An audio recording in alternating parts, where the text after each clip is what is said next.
realize that tonight at 10 o'clock, a bus is going to leave Sudbury. And people are going to be sitting on that bus for 12 hours so they can be in Montreal tomorrow. That tonight at 1 a.m. after midnight, people are going to be lined up at gas stations in New Brunswick and donut shops waiting for a bus to pick them up in the wee hours of the morning so they can spend 6 and 7 and 8 hours on a bus so that they can be in Montreal tomorrow. That people are going to drive for hours in the province of Newfoundland to get on an airplane, crack of dawn tomorrow morning so they can be in Montreal. Les gens vont venir nous dire en fin de semaine qu'ils nous aiment, là. Ils vont venir nous dire, on vous aime, restez avec nous. Est-ce qu'ils nous ont dit ça en 82, quand ils ont déchiré la Constitution de nos ancêtres, qu'ils nous en ont posé un autre, où il y a un gros blanc, un trou béant, la signature du Québec n'est pas là, puis nous l'ont imposé quand même dans la gorge.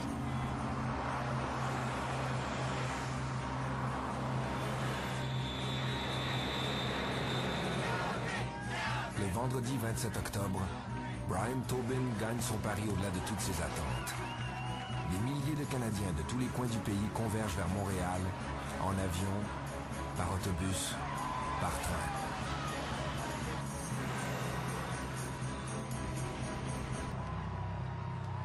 Je vous demande aujourd'hui, est-ce que vous croyez ceux et celles qui pensent qu'en séparant le Québec du Canada, nous pouvons grandir encore? Est-ce que vous les croyez? Le 30 octobre, nous dirons non!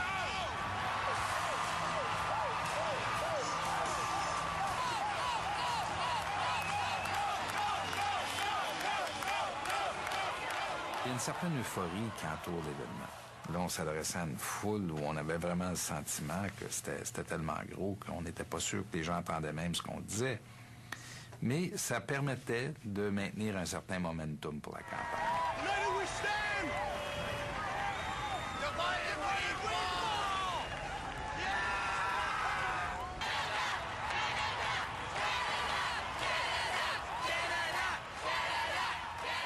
Étiez-vous là, à ce rassemblement? Ceux qui étaient là considèrent que ce souvenir est parmi les plus beaux moments de leur vie.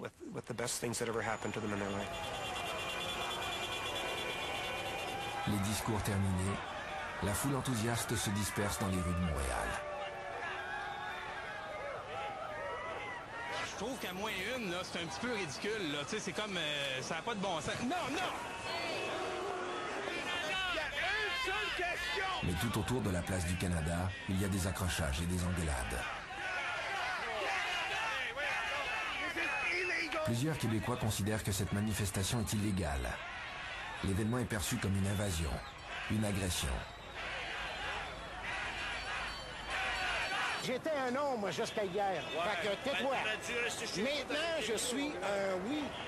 C'est épouvantable parce qu'ils n'ont pas le droit de venir nous dire quoi faire. On est chez nous ici. Qui se mêlent de deux affaires. Ceux qui seraient venus ici, si le non avait été en avance de 56 %, we love you, Québec. Ouais, we love you, ouais. Hein? Ils nous aiment pas, le Québec. Ils ont peur, ils chient dans le culotte, puis je suis bien content. Le directeur général des élections du Québec accusera 15 personnes d'avoir enfreint les lois électorales. Celso Boscariol sera accusé d'avoir dépensé 161 000 $ pour louer le 747 d'Air Canada venu de Vancouver. Plus tard, les accusations seront retirées. Québec! Aux Québécois! Ça va en prendre une coupe pour venir vous le dire, esti, qu'on le sait bien que vous nous avez fourré en 80, vous nous avez fourré en 70, vous nous avez fourré depuis 125 ans.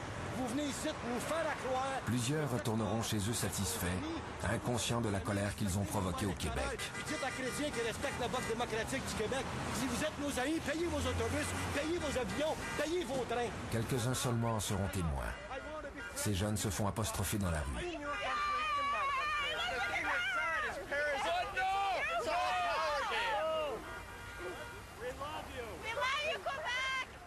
Ce que les fédéralistes ont fait cet après-midi-là n'était d'aucune façon illégal. Alors que les Québécois pensaient avoir un cadre légal correct qui s'était monté pour rendre honnête et correct leur consultation populaire, on leur riait dans la figure en disant « On fait ce qu'on veut, vos lois ne s'appliquent pas à nous. » Et c'était vrai.